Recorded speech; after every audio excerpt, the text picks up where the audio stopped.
If you live in a city, these sounds may be familiar to you. Almost as old as the first civilizations, cities have been a source of human interaction, exchanging ideas, creating markets, and giving us a blueprint of complex human interactions.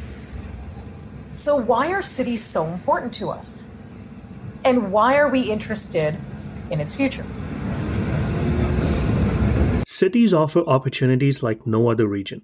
They offer a higher standard of living, greater wealth, increased productivity, and creates a network effect that can have an impact on our personal and professional lives. It provides opportunity of proximity with other human beings, which in turn helps create space for innovation and creativity. It's also environmentally efficient and provides access to human capital. We think that the future of the world is closely linked with the future of our cities. Despite all the benefits that cities offer, there are serious challenges today that policymakers face as they imagine the cities of the future. According to The Economist, cities occupy just 2% of the Earth's land surface, but they are home to more than half of the world's population and generate 80% of all economic output. And their dominance continues to grow. By 2045, we know that an extra 2 billion people will live in urban areas. These people will move to the cities in search of better opportunities and will come from very diverse backgrounds. Some may move from rural areas, some may be political and socioeconomic migrants, and we may even see climate migrants as climate change becomes more and more of an issue in the future. According to McKinsey, 68% of the global population is expected to live in cities by 2050. That is a lot of people. Cities today already generate most of the world's GDP, and their share of the pie will continue to grow over time. The opportunities and challenges around governance, technology, and social engagement required to enable the sustainable development of our cities is front and center during the fourth industrial revolution. Another reason why we're also interested in it is that there are forces of change that we know that will define the cities of tomorrow. Whether it be technological, socio-political, or even climate-related, cities we know will need to continue to evolve. This is our first episode in the Future of Cities series.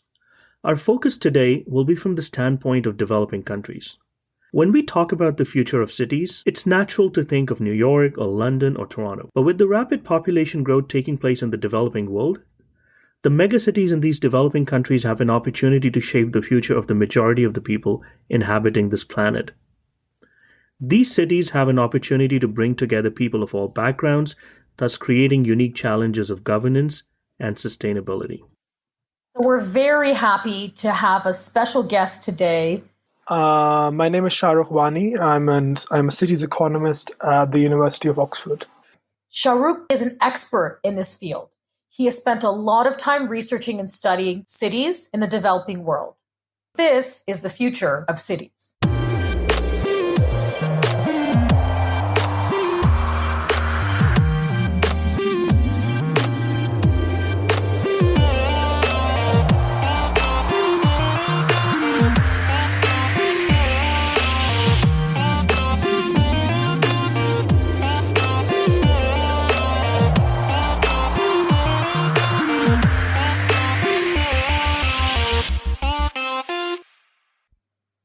Thank you very much for your time, Shahrukh. We really appreciate this.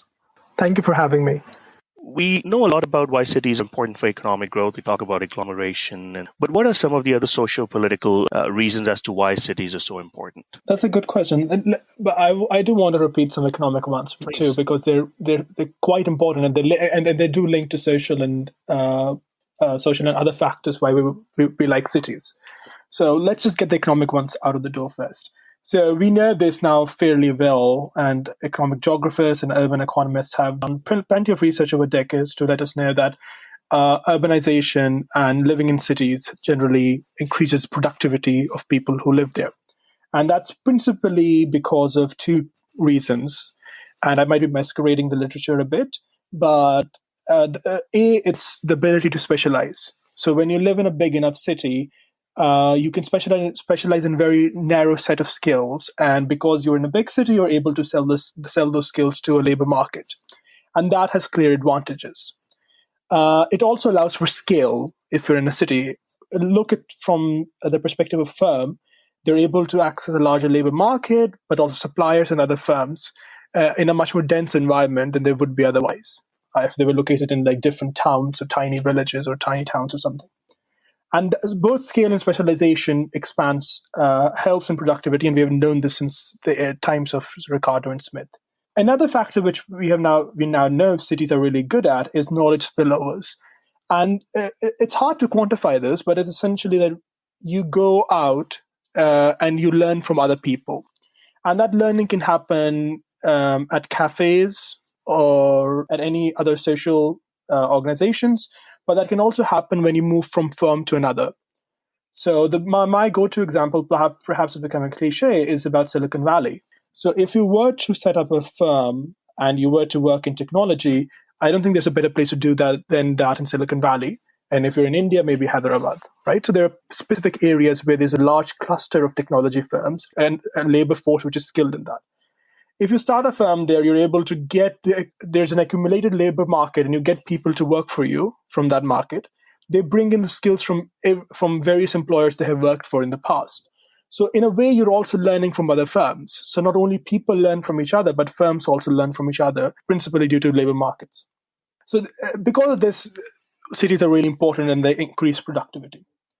On a broader scale, once you move more people from towns and villages to cities, it contributes to what economists call a structure transformation of a country or an economy.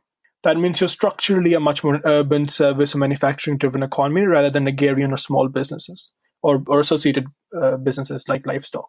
And that also expands in productivity because you go and you work for larger firms, and firms need to be large enough in order for them to compete nationally and globally and for them to sort of specialize and benefit from scale. So in both ways, in their isolation, cities increase productivity, but if you look them in a broader economic picture, in a broader economy, they also increase overall productivity or has the potential to increase overall productivity by feeding into structure transformation of an economy. Now, of course, this is all principle what we want theoretically happen. In reality, it's a bit more messier, but generally the evidence holds. Now, you talked about social and non-economic reasons why cities would be important. I've thought about this a bit, right? So there are a few things one can think about. So first of all, the best things about living in London or Lahore or Hong Kong would be one of the best things would be the museums and the airports and the infrastructure there is. And you can only afford that infrastructure if large amounts of people are located in dense environments. It's very hard to run a Shakespeare theatre in the middle of nowhere with only 100 people or so around you. And that form of social or non-economic infrastructure, such as theatres, can only be afforded if you're in a dense environment. They have economic implications, but they're largely they're from social goals. Another thing, so we have been wondering, I co-wrote an article for the Oxford Government Review recently, which talks about that we are living in sort of an urban age now. And what we attempt to argue in that is that it's not only our aspirations globally to a very large extent are now urban. If someone wants opportunity, they move to cities. Everywhere in the world, people are migrating, virtually everywhere in the world, people are migrating to cities. Or more and more people are finding themselves in cities. So more and more countries are urbanizing. So our aspirations, when we think about prosperity and social mobility, we think about a much more effective city or much more, we think about cities as sort of the goal. Because more and more people are in cities, there is an implication around social movements and resistance movements too, and that's much more of a political implication of urbanization. So things like Tahrir Square in Cairo, because such a big urban agglomeration, people were able to create those networks of solidarity and resistance against a political order. It's very hard to do that in the middle of a desert. So that network of closeness, of course, has economic implications, but also has social and political implication. And those, if you're in a stronger network, you can then also afford to cross-subsidize infrastructure. So I think there's a combination of factors. I'm not particularly trained enough to talk much about the political and social aspects of it, but there are clearly which have economic implications. So from Lahore to Peshawar, it's largely become one big urban agglomeration around the Grand Trunk Road. And that likely is already possibly having some implications on how how political movements work in that region in Pakistan, potentially they will continue to have those implications. So people are able to connect with each other. Traditional barriers of ethnicity and tribalism might break down. In other cases, they might get reinforced. So that's a very interesting angle to understand the sort of living in an urban age and how that interacts with it. Awesome. So when we hear a lot about conversations around cities these days, the cities of the future, one term that keeps getting thrown around is smart city. In your opinion, what defines a smart city? And is that a broad term, or is there any specific characteristics that we can expect from cities going forward that would make it a smart city? So it's one of those words which means everything and nothing at the same time. I don't particularly care. I don't particularly care for it. It's one of those things which everyone who works in the sector comes and says, "Oh, we're building a smart city." I think it's slightly. I'm trying to use very nice words right now, but I have much more colorful thoughts in my mind. If I had less of a filter, I would say. Please go ahead. No, I would say this. So I will say that I don't like the term. I don't care for it much, and I don't think policymakers, particularly in developing world and developing countries, should pay much heed to this entire nonsense. If your land rights are not secure, if your governance structures aren't there, putting an iPad somewhere or putting technology has a role. I think that's what people think when they think about smart cities. But there needs to be some building blocks in order for us to some institutional blocks for the cities to function well. And usually technology should be considered just as a tool rather than it's some sort of a narrative in its own self. So I would much rather have dumb cities with that work rather than sort of roaming around and telling policymakers that we need smarter cities. I think in most of the developing countries, the challenge is to ensure better land rights, better service delivery, and technology has a role in that. But I don't necessarily see.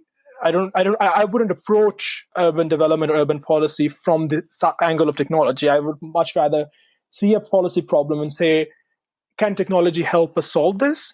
Rather than say, okay, now we have the technology, so we now need to use it because it's going to create some sort of smart city. And by the way, I don't really know what it means either. Okay. So I've heard so many different definitions. So. No, that's interesting that you mentioned, because when it comes to, again, we talk about smart cities and you hear all these cool ideas. But one, they require a lot of money. Two, you don't know how often they're feasible. But what happens is we hear politicians and policymakers, they get caught up in these things. And because when we talk about the basic things what the city requires, it's probably not very sexy, like prioritizing subway, or you talk about the LRTs or optimizing road space for buses. It just seems that policymakers tend to gravitate more towards as soon as you talk about smart cities. There's a reason for that, because it's adopted as a cliche. It's now a cliche. It's adopted as sort of a mantra by a lot of people who work in multilateral organizations. And policymakers often need to posture in front of them. So they try to use words like smart city and even innovation and blah, blah, blah to sort of signal towards a specific constituency, which is this multilateral constituency, that they are able to, that they understand the problems. But that's not it. Karachi's biggest problem is not that it needs electric bikes. It needs land rights. It needs a proper mayor. And plus, there's also another reason for it. It's because it's much easier to tell people that putting iPads would solve their problem, rather than telling them that the institutional structure you are protecting is the one where the problem lies. So I understand why policymakers do this. It's not necessarily a good thing. It's usually quite negative in the broader sense of things. If we spend energy and time pushing policymakers to think about concepts which are hardly definable, we should tell them that use technology where it helps you, and help build capacity for them to use the technology. But saying that, okay, the problem with Nairobi, or the problem with the challenge of governing Karachi or Kabul is some sort of a massive push to turn everything smart and embed technology in everything. It won't solve much if majority of the people are living in Katiabadis, right? So, or in other form of informal settlements. You need to really prioritize stuff, and I think often we get this wrong. But how about the developed cities. So let's say when we talk about London, New York, Toronto, so their prioritization is a little different. They're fairly well advanced. They're not much concerned about land rights or governance to an extent. What would it mean to them? I think it might be higher in their priority list. I still don't understand what they mean by smart cities, right? I presume for the mayor of London, it would be a much higher priority to use technology than to fix land rights, because for him, land right is not a major problem. But even for these cities, Toronto, for instance, has enormously high housing costs, but so does London and New York. If I remember this correctly, a few summers ago when I was in Toronto, an urban planner from a university showed me a map which showed the absence of sort of middle-class homes within the sort of proper city, and moving to Scarborough and other sort of Mississauga and other sort of cities in the Greater Toronto area. So the bigger problem for London and New York, and this is not my area of work, so I don't really spend much of my time thinking about London and New York and Toronto.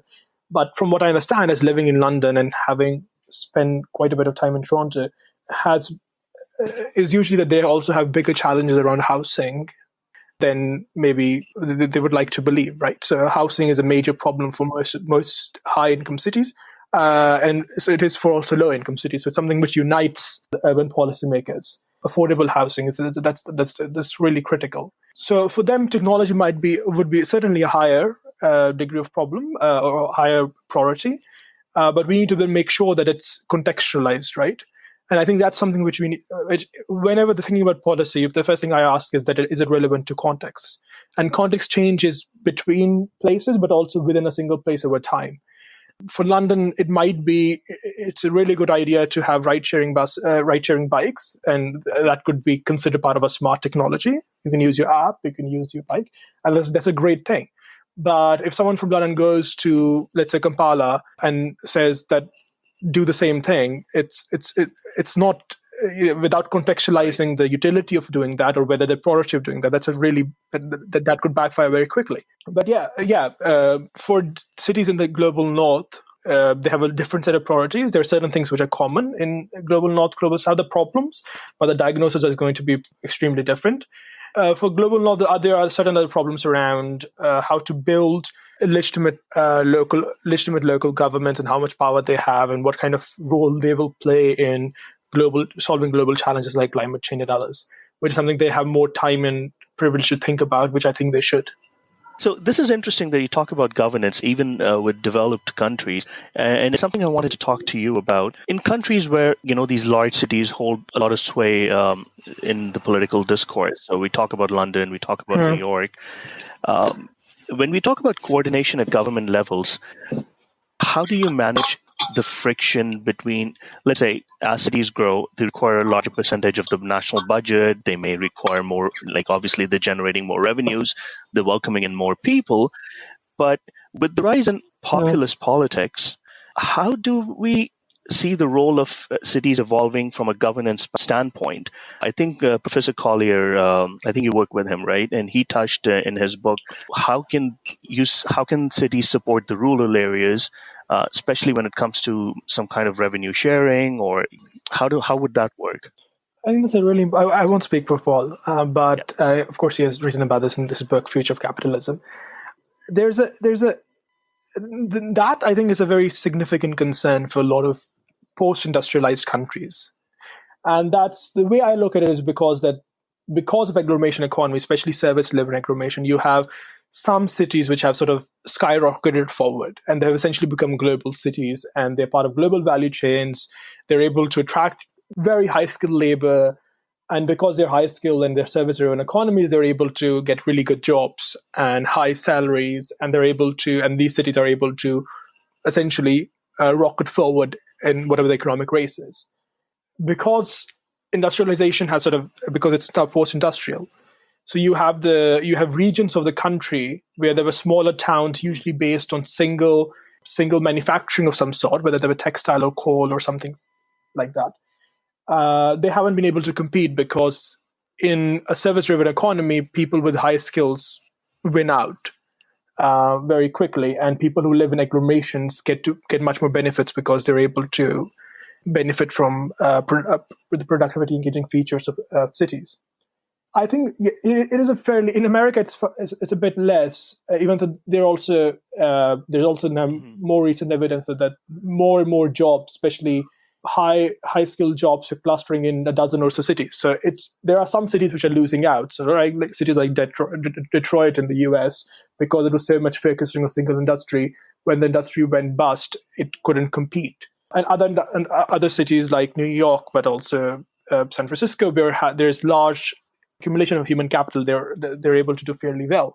A key problem is for a lot of global North countries is how to make the cities and towns which have been left behind or which haven't been able to benefit do better. So these could be smaller towns and cities in the UK, in North England, the industrial north, the formerly industrial north, cities like Sheffield, which haven't done fairly well because you see movement of younger and more mobile people into London or surrounding areas of London, southern and South England. So there are a few things then to think about here, right? So is how do you transfer revenue from these sort of superstar cities and then with left behind cities and towns, right?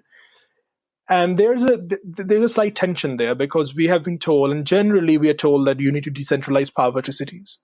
And there's a very good reason for that. And the good reason is because there's high level of complexities running cities, and it's better to let cities elect their own leadership and them to run their local services. But once you decentralize, you also decentralize fiscal transfers or a certain degree of fiscal transfers.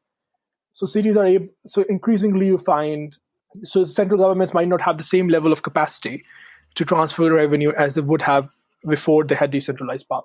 This is something we just said often, but I generally don't think that's that much of a problem because despite all the decentralization, mayors still don't have that amount of power or fiscal levers in their cities often that it should restrict the central government's ability to transfer money. So there's a fiscal dynamics to it. That how central governments can draft specific policies to transfer gains in rent in major cities towards secondary cities or other regions of the country. Then there's a much more sustainable question is that one is fiscal transfers, right? So you can tax more people in London and Toronto and New York, and you can give that in the form of investments or subsidies in regions which are not doing well. But then in a more sustainable manner, how do you make those regions function better? So there are policy options around that. In the US, there's a recent book, I think Jumpstarting America. It's by Jonathan Gruber and Simon Johnson. I think they're MIT professors, which talk about spreading how to kickstart America through spreading innovation-based enterprises throughout the country. One reason why, for instance, universities are a really good determinant because they train labor forces. If you have good functioning universities in other secondary cities, they might be able to do generally better by attracting those high-skilled firms. So Manchester does significantly better than most other northish cities because it has a large accumulation, it has a large and a good university which is able to train a lot of people, and that brings in value. So it's again not really my area of that much, but again, recapping. So one would be how do you fiscally transfer money from superstar cities to other regions in your country? And then B is that how do you make sure that the other regions also catch up or are able to do better? I think they probably won't be able to catch up completely because there's a reason why New York and London and Toronto do significantly better than the rest of the countries because of the density. And there will always be places which do much better than others. But how do you make sure that some of those benefits are being more fairly being redistributed throughout the country? So that'll be a much more sustainable policy question. And then how do you increase productivity gains in other towns and cities? This is a really complicated and important question. And if I would have been able to answer this better, I might have become Prime Minister of the UK or something. But it is the principal concern in developed or high-income economies. And interestingly, it's not so much in developing countries right now because their cities are not functioning that well anyways. So it's not more like superstar cities phenomena. So it's a very specifically a high-income economy problem. So let's go back to the work that you do. And in some of your work, especially with governance, talk about allocation, capacity, and legitimacy. Can you elaborate on that? Yeah. So essentially, we think about, so what we want to think about is how do you function, how do you make cities run better, right? One of the biggest problems, and this is also a problem in developed countries to an extent, and it's to do with how decisions are made in the city. It's what we call authorizing environments. So who gets to decide what is decided in a specific city? So often when countries have decentralized, especially in the developing South, but also in some global North examples too, they have done so very poorly, or they have decentralized half-heartedly, and they've essentially ended up with institutional structures in which it's very hard to allocate responsibility. Karachi is a good example of this. The city has a mayor who has very little power, and then a lot of urban services are fragmented between various provincial government agencies. It makes it very hard to allocate responsibility, and once you fail to allocate responsibility, it's very hard then to hold anyone accountable for performance of service delivery in a city. So, and when we were thinking about how do you make cities run, what functional cities look like, you would say that there's much more integrated allocation. The allocation is clear, you know who's responsible for what, and there's a way for you to hold them the residents of the city to hold them accountable clearly. Legitimacy is particularly an important concern now, because a lot of, in fragile states for a reason, because in a lot of fragile countries are urbanizing very rapidly, and they're doing so in part because people escape ruler and conflict-afflicted areas due to safety. So you have Afghanistan and you have some West African nations. In Pakistan too, in Khyber Pakhtunkhwa urbanized, I haven't seen proper numbers around it, but I've been told Peshawar became much bigger during the time when there was a very bloody war with Taliban in Pakistan. So a lot of people moved from smaller towns in search of safety. Because of that, then cities are becoming the epicenter for how do you create legitimate governments. So by legitimacy, we mean that people accept the political order they live under. And that might not be apparently the biggest problem in Toronto or London, but that is often the really big problem in cities like Sana'a or Baghdad. That how to make sure that people feel like that they are residents of a single city, and when they are, it makes it easier for them to it's much more likely for them to comply with decisions such as taxes and other stuff. But legitimacy is also a problem in London and New York to an extent, is because you also have particularly legitimacy for local governments. And that would be an interesting area to think about when we think about place-based policies. How do people consider the mayor of Toronto, the mayor of London to be legitimate? And what degree of legitimacy there is? That's interesting. So during your work, are there any cities who have successfully, especially from the developing countries, that have successfully transitioned or tackled the issue of allocation, capacity, legitimacy that can create a bit of a framework for the rest of the developing countries? So I would be wary of doing that. So there are examples specifically from different cities for doing different things. I usually shy away from giving one city because the problem is that at the end of the day, every city is going to have their own paths to choose. And that's based on their historical institution makeup and various other factors, right? So what they can do is that they can learn from other countries and other cities the principles which were used, the principle of the decision, rather than maybe if a city merges certain agencies together, then the takeaway point is what were they intending to do. The intention and that principle of a decision can be taken and say, does it help us to understand how to improve housing in our city? Or how does it help us to improve legitimacy in our city? So I think there will be various things cities in developing countries can learn from each other developing countries, and then sort of contextualize them in their own scenarios and their own contexts before applying them. So I wouldn't say there's a single city, but I would say there are good examples of various cities doing various different bits and pieces which have done fairly well, right? Kampala is a fairly good decision in which the central government established a much more integrated authority of governance. Addis is a fairly good example of provision of housing, sort of supply-side housing policy. Cities and then, of course, I have so many bad examples right now in my mind. Then Singapore is a good example of how do you create, not only Singapore, but Lagos is a good example of how you create integrated transport authorities.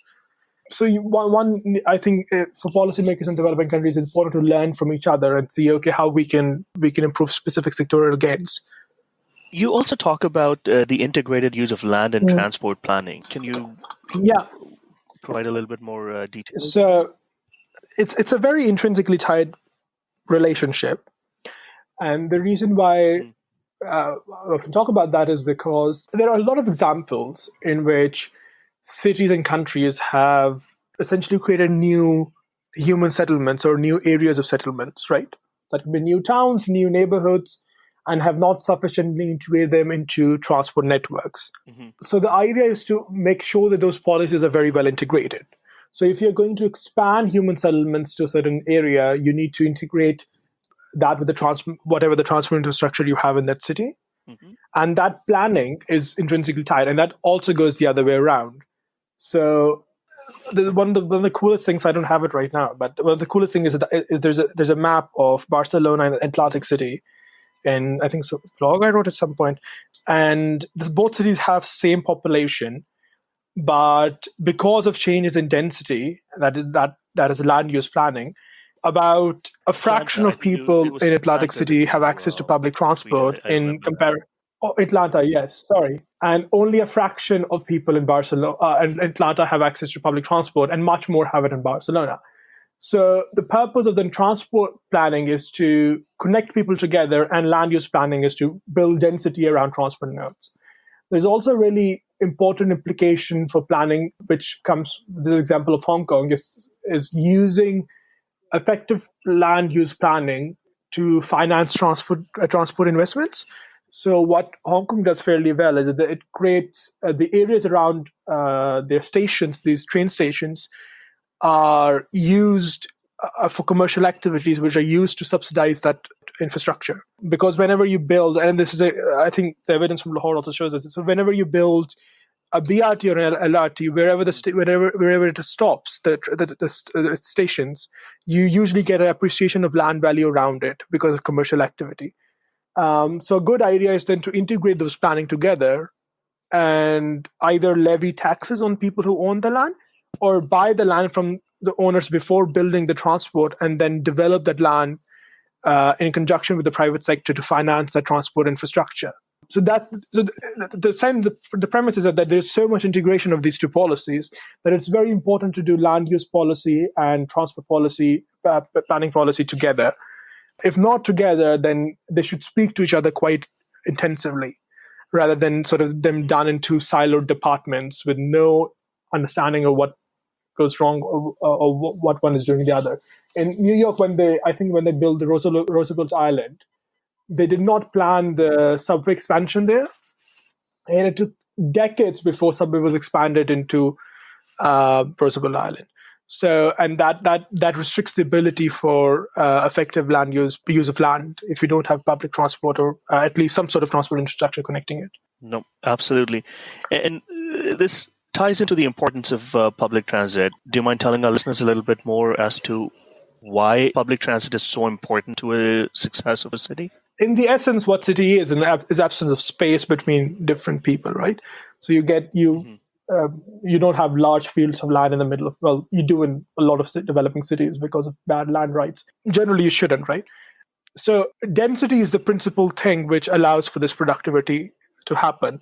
If you're living in sort of isolated villages within cities, you're not really benefiting from those productivity gains density brings with it.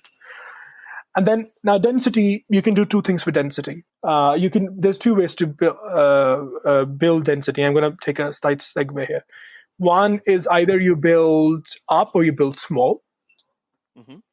Ideally, if you build small too much, you risk standard of living. So you can't have shoe houses. You need to have certain space for people to live. So you build tall. And alongside that, you need people and firms to connect with each other. So because now there are millions of people living in dense environments, it's not dense enough for them to walk everywhere. So you need public transport and transit systems which effectively connect people with other people, but firms with people too, and firms with other firms.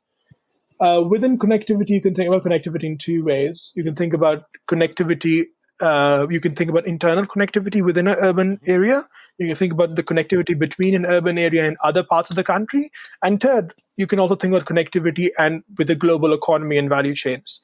And for different actors in a city, different things will matter more. The connectivity within the city is something which matters for both firms and the labor market. People need to move around, and they need to move around in part because it effectively uses different land. So they can live in different parts of the city and they can still commute to do work. And firms need to be able to access the entire bulk of labor market that city brings with it, rather than just having a portion of it. Because if someone says that they can't go from the eastern part of the city to the western part of the city because of bad infrastructure, you're not really using the entire urban area effectively. Then beyond a single city, often what we have seen is that there are often multi-city agglomerations have been formed in a lot of countries. So people might live in a different town or a commuter town or a commuter city next to a major metropolitan hub and might commute in and out. And in part, it's usually because of housing prices, they move out. So you need not only transport within that city, but also within the larger urban agglomeration area in which people are able to go to the urban core, work, and go out. For firms, they need to they might need to trade, especially if you have tradable firms. So firms which need to sell products abroad, they might need access to an airport or a dry port or a seaport or something of that sort. So I think it would serve well to think about connectivity as a broader strategy for cities.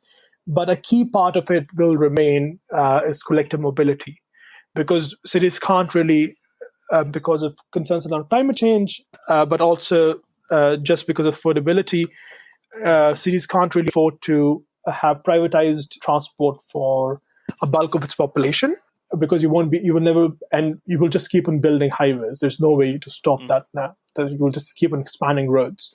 So building a proper LRT or a BRT system with appropriate feeders in which majority of people can access that networks is one of the most critically important first steps for cities to benefit from urbanization and their process.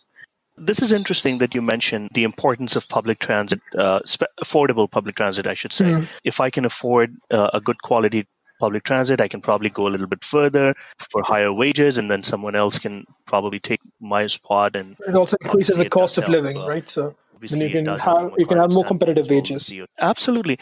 So public transit, I guess, is not something where you can define in terms of return of investment just in a monetary sense, because even though it may be subsidized or it not make a profit, the importance in the larger context for cities, it's too important, a critical part of the infrastructure. So when we talk about measuring success for a city, conventional metrics like GDP per capita work, or do we need to develop new measures of success? You're right in that the ROI based purely, so it depends on how you're measuring the ROI. If you do a much more comprehensive analysis of BRTs, especially its implication in general equilibrium of the labor market, you can probably capture much of the benefits. And there are a number of benefits which are purely economical, but there are other things which track with gender and accessibility, which are also really important. But if we look at ROI simply from the user fee point of view, which I've seen often people do, is this metro generating enough money to run its own or a profit? That's not a very good strategy to do so, because the externalities. We hear that about Lahore Metro a lot, example in Pakistan. Yeah, that's ridiculous. So what one incorporates is the externalities that project or that infrastructure is creating for a larger population. So, and that's not, and it makes very much sense to subsidize something if it's really has a lot of positive externalities in that market. So if it allows more women to access job market, if it has positive health outcomes, if it makes it cheap, if it reduces pollution, if it makes it cheaper for firms to hire people, it decreases commuter times, helps in psychological factors, it's purely fine for you to pay it through some sort of general budget or something and subsidize that project rather than, right? So I think that's one. And I forgot your second question by the time I answered the first one. So can you repeat? The second one was basically when we talk the success of cities. How do we need new metrics? Oh, yeah. GDP per capita is a very good metric in measuring income levels and economic activity in the country or in a geography. Mhm. It's of course not certainly the only thing. I think looking at it more comprehensively, so looking at productivity, which I think per capita income and also gains in productivity measures can capture fairly well, and then looking at things like livability, attainment of education, healthcare, and you can use various metrics within that, percentage of income being used on house rent or mortgages, and all of this stuff can be used to create a broader picture. Of course, it's never useful to just look at one metric and say, okay, we're doing very well on this. But looking at broader set of metrics, if people can't breathe and the economy is doing very well, it's not a really good place to live. So whenever one thinks about it, I think livability and productivity or economic activity, they go hand in hand anyways. It's very hard to be happy and healthy and educated if you're really poor. But you also, if you're doing fairly well on the economic front, you need to then also do fairly well on making sure people have clean air to breathe, decent hospitals to go to, and decent schools to study, because it has an economic implication at the end of the day. People need to be healthy, educated, and well connected, and ideally a bit happy if they're going to do fairly or start new businesses or work productively in the labor force. So I think combining those would be good. And the Human Development Index does a fairly decent job at that. So, no, this is a fascinating conversation, Shahrukh, and I really appreciate your time. My final question would be, so obviously we see technology can play a part, but what other forces will have an impact on cities of the future?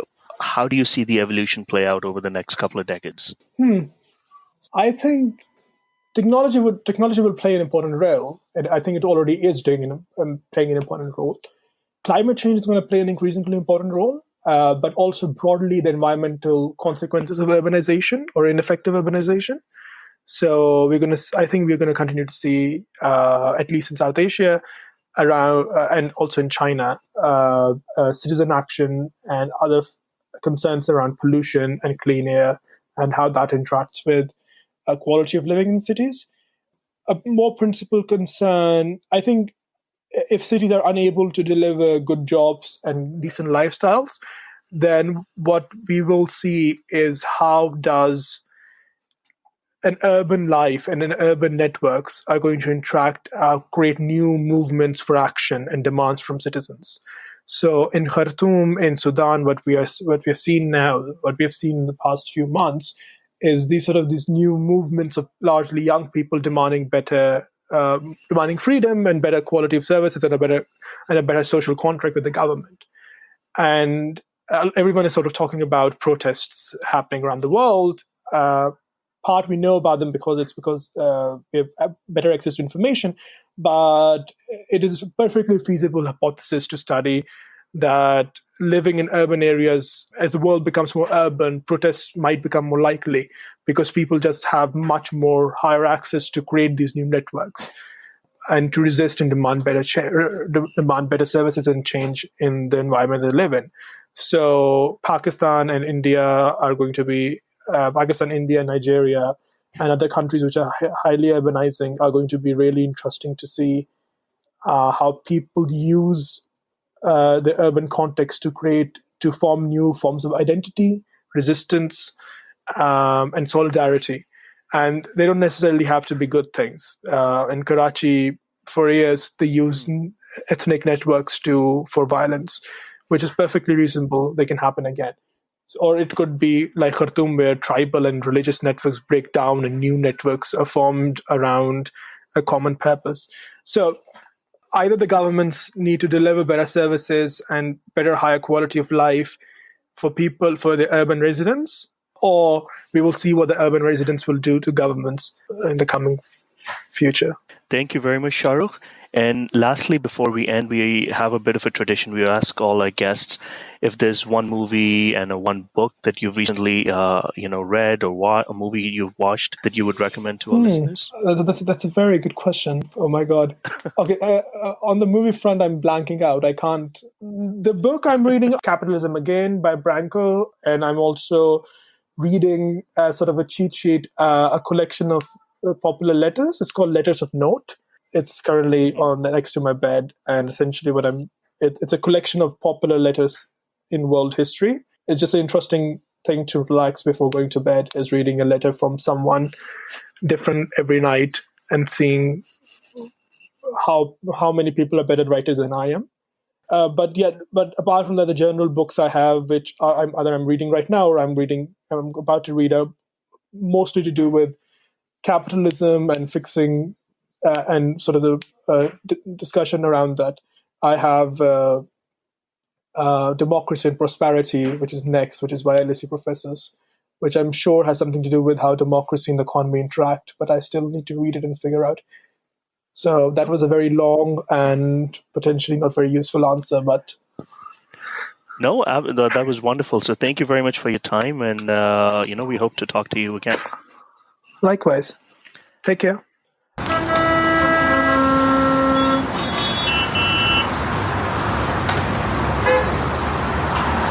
There you have it. Biggest takeaway from today's episode is that cities will continue to add human innovation, creativity, and we know it will be a space for political dissent. Today, we expect more from our cities, but not only to tackle the challenge of resource constraints, but also to find the balance to take the rest of the country along as cities start to produce a greater and greater share of economic output. Now, what remains to be seen: can policymakers react to this changing landscape in the future? Future of developing countries is closely tied with the future of the cities and large metropolis areas. Density, despite challenges, offers benefits and opportunities that just won't be available in rural areas. How this shapes our lives over the next decade or two is one of the most important questions of our time. We hope you enjoyed this episode. See you next time. We hope you enjoyed this episode. See you next time. And we would continue to like to get feedback from you. If you like the episode, you can rate us on one of our platforms, either through Apple Podcasts, Google, SoundCloud, and Spotify. We, of course, are on a few social media channels. We have our Future of Facebook page, as well as the Future of Instagram handle. And you can also look us up on our website, www.ftrof.com. And if you want, please be in touch. Send us an email. We'd love to hear from all of you as we continue to make this podcast better and better.